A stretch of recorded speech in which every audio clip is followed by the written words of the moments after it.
acreditam e pessoas que não acreditam. Pelo fato de, às vezes não, as igrejas, né, pelas questões do som, às vezes por tentar diminuir o impacto sonoro na vizinhança, mas vira e mexe sempre, entenda onde eu quero chegar. O som, né, a proporção do som vai até a rua e tudo mais. Aí, às vezes, quem está passando pela rua não entende o contexto. Deus está me revelando que você vai ter uma mudança de vida, Deus está me revelando uma questão de livramento. Como explicar para essas pessoas? Existe revelação? Existem profecias? Tá, muito boa. Apesar de que, eu vou dar uma pausazinha, tem um senhor, né, que infelizmente ele já faleceu, chamado Seu Amado.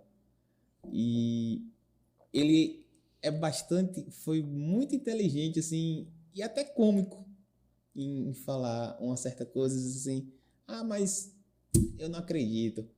Aí uma certa vez ele falou, meu filho, tudo que tem nome existe. Legal. Né? Tudo que tem nome existe. Muito bom. Pois bem, é muito importante entender, e aí o que eu estava até falando antes aqui, atrás das câmeras com você.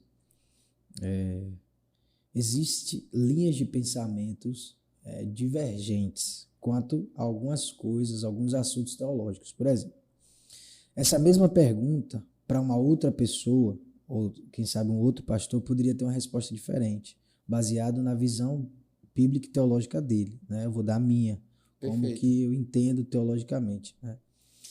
Deus, no Antigo Testamento, a gente tinha os profetas, que eram pessoas levantadas por Deus para trazer a mensagem de Deus para o povo, né?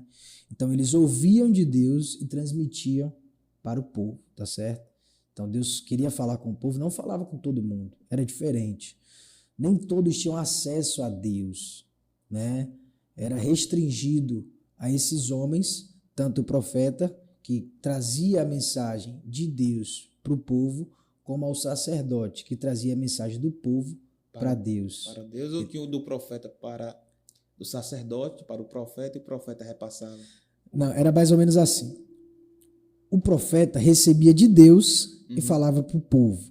O sacerdote ouvia do povo e levava até Deus. Tá. Em espécie de intercessão, de súplica. Deus, o povo está assim, Senhor. Cura esse povo, Deus. Olha o que esse povo está fazendo. Ó Deus. E aí o profeta é aquele que ouve de Deus e fala para o povo. O sacerdote ouve do povo e leva até Deus para Deus agir.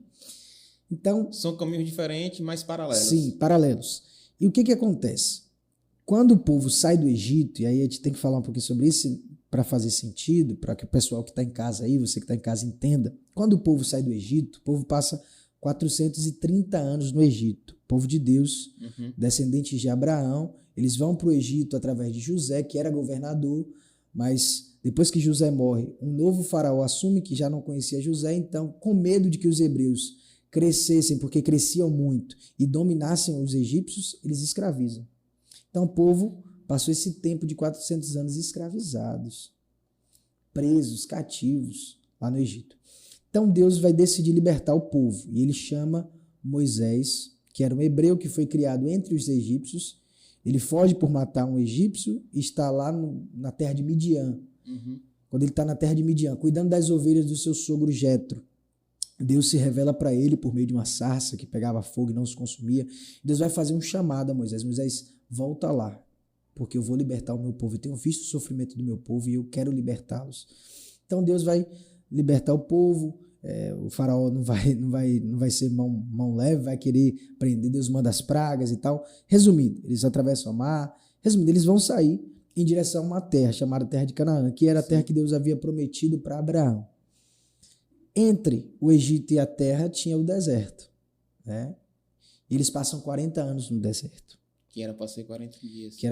Era um trajeto, alguns dizem 11 dias, né, pela localização ali, outros falam um pouco mais, mas era um trajeto curto, mas por uma série de fatores, desobediência, murmuração, idolatria, eles passam 40 anos. Ao cabo de que nenhum daqueles que saíram do Egito entraram na terra de Canaã, exceto Josué e Caleb. Pensa comigo. Quase milhões de pessoas, só 2 entraram. Então, no deserto, aqui começa agora. No deserto, Deus vai estabelecer esse povo que sai do Egito como uma nação. Vai dar leis, os mandamentos, leis espirituais, leis morais entre eles, né? Como lidar com o próximo, o que fazer, o que não fazer, não roubarás, não matarás. São essas leis. E Deus vai pedir para Moisés construir o tabernáculo. Que seria, o tabernáculo seria o lugar onde a presença de Deus iria habitar no meio do povo, de maneira física. Vamos dizer que seja uma igreja. Isso. Hoje a gente tem o conceito de igreja, né? Então, o que era o tabernáculo? Era esse lugar. Primariamente uma tenda, né? Aí tem as especificações da Bíblia. Esse tabernáculo tinha 3 repartições, 3 divisões. Começava com o átrio, o santo lugar e o santo dos santos. Dentro do santo dos santos, que era o último lugar, ficava a arca da aliança. E essa arca simbolizava a presença de Deus. Não era todo mundo que podia entrar nesse lugar e ter acesso à presença de Deus, só o sumo sacerdote. E uma vez por ano, no dia de Yom Kippur, que era o dia da expiação, que ele ia interceder pelo pecado do povo, o povo ia se arrependia naquele dia, eles receberiam perdão, era o dia da expiação. Somente uma vez por ano eles entravam no Santo dos Santos e tinham acesso à presença de Deus. Então falar com Deus, ter acesso a Deus, não era algo para todo mundo.